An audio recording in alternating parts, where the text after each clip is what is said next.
Mas, lu ada satu hal yang lu pengen sampaikan ke teman-teman yang nonton video ini nggak? Satu hal aja, biar orang tuh nggak rugi pada saat beli mobil baru. Kalau mau beli mobil, jangan awal bulan, tapi akhir bulan. Kenapa? Mau jawab sekarang apa nanti nih? Ntar ya. Bentar ya. Halo teman-teman semua, semoga kalian selalu diberi kesehatan dan rezeki yang berkah ya. Terima kasih yang sudah nonton video ini. Ini adalah intronya Mas Pras, gue ambil. Semoga teman-teman selalu dilancarkan dalam urusannya, diberikan kesehatan, dan semoga dimudahkan untuk memiliki mobil-mobil impian teman-teman semuanya.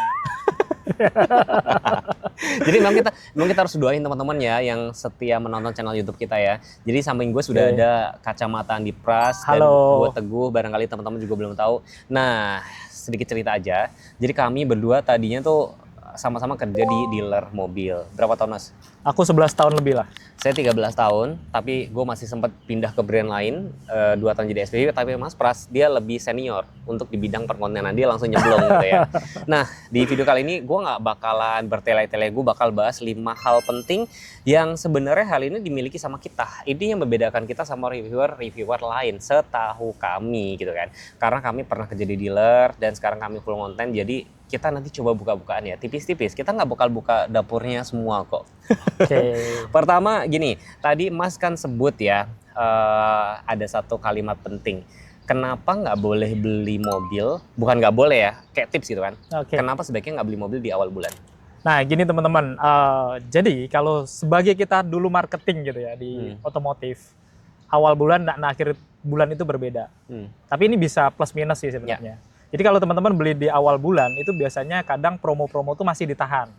Jadi baru cari-cari nih kira-kira tercapai nggak target segala macam gitu. Kalau memang targetnya tercapai, mungkin ya akan bertahan atau bahkan mungkin di akhir bulannya itu lebih mahal bisa aja, dapatnya lebih sedikit. Tapi kebanyakan itu sampai akhir bulan tuh biasanya kan target itu nggak ada ujungnya tuh. Suka kurang-kurang terus gitu, walaupun sudah tercapai pun kalau bisa dilebihin. Nah sehingga kalau kita beli di akhir tahun, mungkin teman-teman kalau target di dealer itu kurang, bisa aja tipis-tipis tuh mendapatkan harga yang berbeda.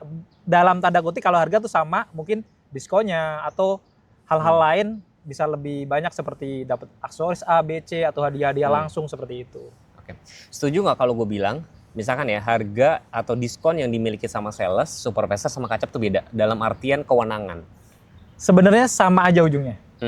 Jadi memang semua diskon itu awalnya pasti dari sales, nanya ke supervisor, supervisor nanya ke atas lagi, sampai bahkan direksi. Jadi kalau memang ada sales yang bilang itu mentok, itu sebenarnya mungkin mentok udah di direksi. Karena semua diskon itu sebenarnya ke ujung gitu. Jadi mau beli kacap, mau beli ke sales, harusnya ujungnya sama aja. Karena yang nilai taken diskon maksimal itu adalah satu orang.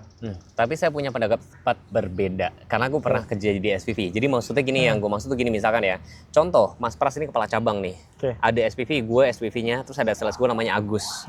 Misalkan diskon pegangan kacap itu 15 juta nih. Nah nanti 15 ini hanya dikasih tahu untuk SPV. Nah SPV ngomong sama sales, bilang aja diskon 10. Lebih dari 10 tanya gue. Nah itu yang gue maksud. Tapi pada akhirnya diskon final adalah yang dari kacap ini tadi gitu. Gitu sih kurang lebihnya. Tapi pada intinya kalau teman-teman pengen nego gitu ya ke sales, ujung-ujungnya pasti akan dikasih juga ke kacap. Sebenarnya itu. Jadi ini tergantung kembali ke teman-teman lagi. Nah, makanya nih Mas Teguh, kan diskon itu kan setiap orang bisa berbeda-beda tergantung negosiasi kan. Makanya saya tuh berpikir mendingan harga itu murah di awal kalau menurut Mas Teguh nih. Atau mendingan diskonnya yang gede. Ini baik untuk di segi customer atau di segi dari dealer? Kalau menurut gue ya, gue harus punya dua POV. Gue pernah POV jadi sales, pernah jadi kacap lagi SPV ya, belum jadi. Terus ngonten. Menurut gue diskon diskon itu menurut gue normal aja. Karena secara psikologis Mas, misalnya gini ya, lu kasih harga murah ya, katakanlah Cherry Q harganya 240 juta ya kan, 240 juta. Lu kasih ini udah paling murah nih gitu kan. Memang bener lebih murah dibanding brand lain. Orang pasti akan minta diskon. Misalkan ya, lu kasih harganya 260 juta nih, diskonnya 20. Itu lebih oke. Dibanding, menurut gue ya, dibandingin kalau misalkan lu setting harga misalkan 300 juta nih, ya kan. Kalau lu kasih diskonnya 60 juta itu mikir, wah ini barang gak laku. Jadi maksud gue diskon senormalnya aja. Tapi kalau diskon yang terlalu gede, kalau gue psikologisnya, ini produk gak laku, ini harusnya bisa lebih lagi, harusnya bisa diskon 100. Tapi kemarin banyak yang kecewa tuh kan di sosmed kan. Ini dari kacamata konsumen ya. Karena diskon itu kan bisa beda-beda ya kan. Karena main diskon. Nah itu akhirnya banyak kecewa juga tuh Mas. Jadi ngerasa dia tuh beli kemahalan. Sedangkan yang Cherry Q? Temennya lebih murah. Ini bukan Cherry Q. Jadi mobil-mobil yang udah ada diskon. Brand-brand lama lah rata-rata. Gue cuma pesan gini doang. Pesan gue cuma satu ya. Makanya tadi gue bilang kan diskon awal bulan, tengah bulan sama akhir bulan beda. Pesan gue cuma satu. Kalau misalkan nih Mas Pras di konsumen nih, di tanggal 1 nih Mas udah SPK nih. Saran gue jangan nanya sales lain lagi dah. Nanti lu nyesel karena kondisi sekarang, diskon sekarang sama minggu depan itu beda. Yang kedua gue bakal bahas unit inden sebenarnya ready stock. Itu gimana maksudnya? Jadi inden itu mungkin terjadi memang benar-benar inden karena pemesanan banyak, tapi bisa terjadi itu inden di salah satu dealer tertentu.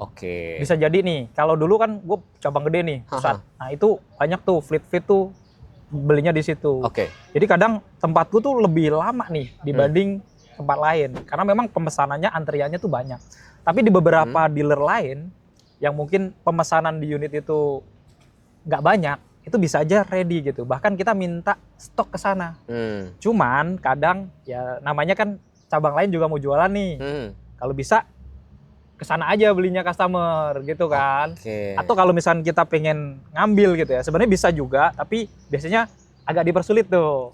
Entah kita tukeran unit yang banyak atau mungkin apa gitu kan. Intinya pengen mempertahankan jualan juga kan dengan ready stock itu. Maksudnya gini, misalkan contoh ini, ada misalkan Mas nih dealer Jeku nih misalkan ya, warna hijau gitu misalkan. Orang pesan warna hijau di sini antrenya ada 100 contoh ya kan.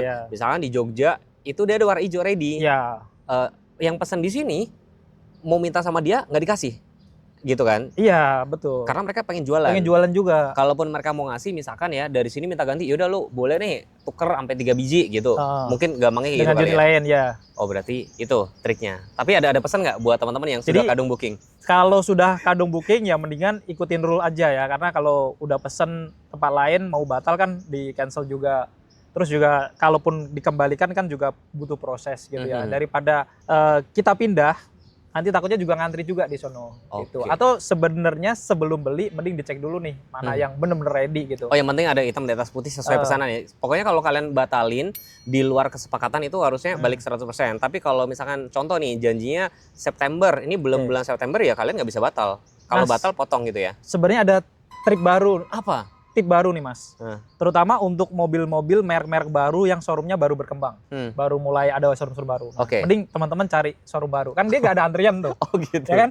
Kalau yang showroom lama kan biasanya udah ada pemesanan nih gitu, dan semua dealer kan pasti dikasih stok walaupun sedikit banyak pasti dikasih stok. Tapi ketika ada mau buka cabang ini, mending inden dulu aja walaupun nggak ada showroomnya, karena antriannya belum banyak, pasti dapat lebih cepat. Selanjutnya aku bakal bahas nih ya. Harga sama, tapi barang yang didapat tuh bisa beda. Entah aksesorisnya, entah apanya, itu gimana Mas tanggapan lo? Oke, jadi setiap dealer tentunya itu punya kerjasama masing-masing ya dengan vendor-vendor aksesoris dan lain sebagainya gitu kan. Jadi memang namanya orang bikin dealer itu kan pengen cari untung gitu. Dan semuanya pasti untung-untungnya ini juga mungkin kerjasama sama perusahaan saudaranya, temennya segala macam tuh masing-masing beda-beda lah tentunya. Kayak kita bangun toko, pasti kalau ada saudara kita yang jualan produk A gitu ya. Kalau bisa produk itu kan kita masukin ke sini.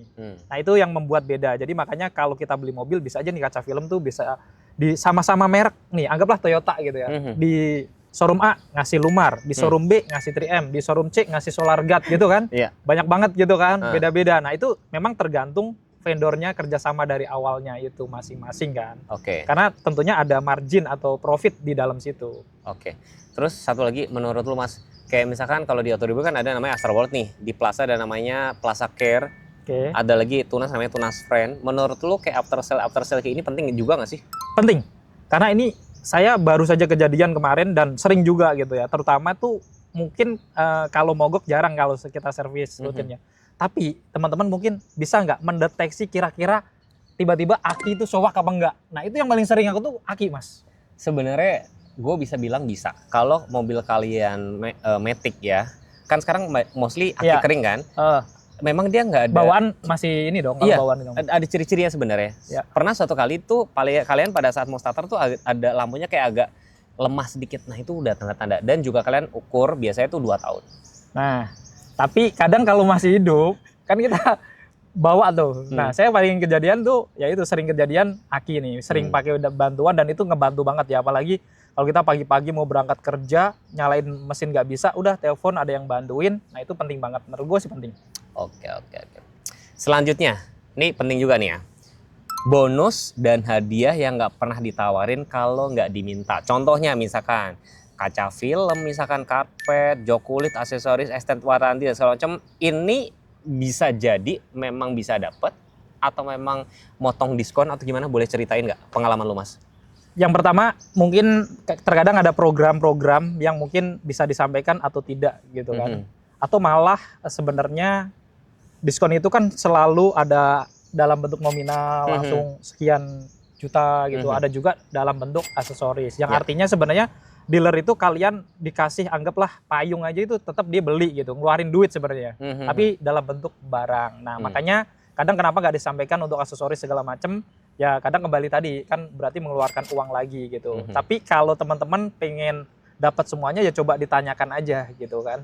Karena tapi ini untuk sales nih, kalau memang bisa dapat maksimal tuh maksimalin aja. Jadi customer kalian itu biar langsung loyal ke kalian juga gitu kan. Toh kalian tahan-tahan gitu kan. Misalkan ada program tapi nggak disampaikan, itu kan nanti juga takutnya kecewa. Yang gitu. untung juga kantor ya. Iya kantor. Insentif nggak pernah ditambah kan. Dan gue cuma mau ngasih tahu ya buat teman-teman sales terutama. Misalnya gini ya, dulu gue merasa bersalah. Misalnya gini ya, diskon dari kantor 17 juta contoh.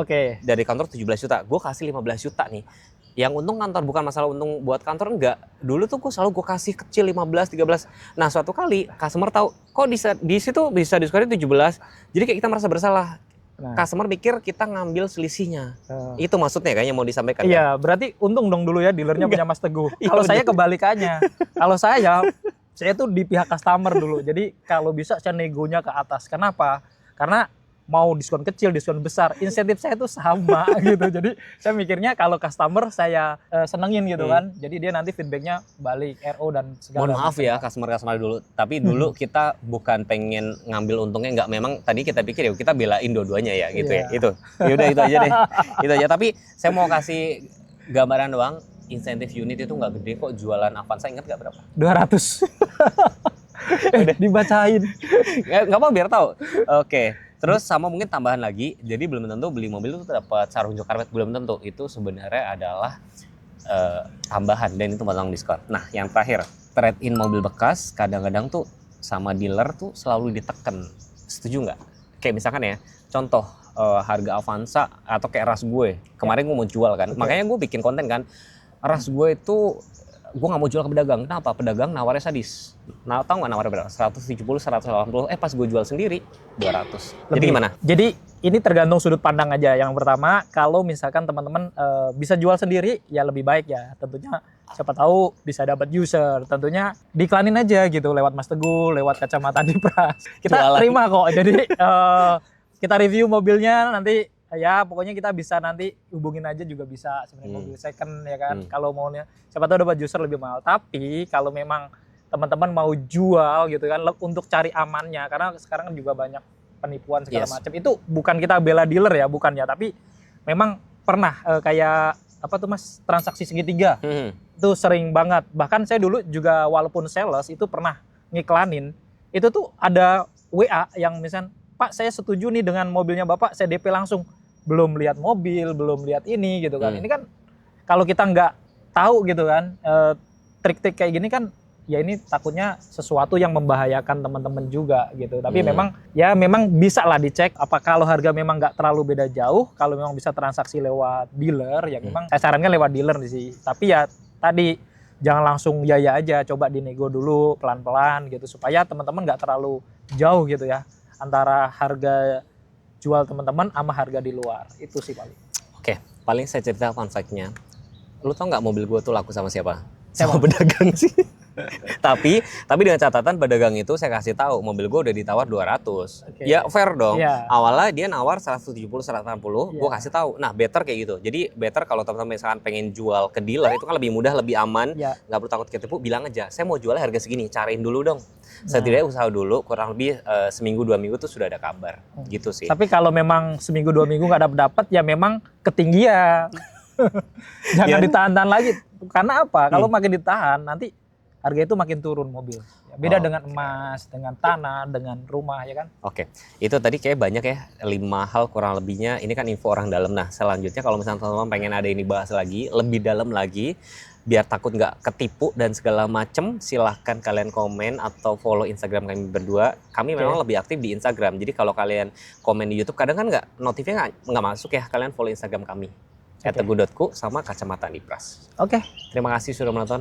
Makasih Mas Pras ya. Sama-sama Mas Teguh. Bye-bye.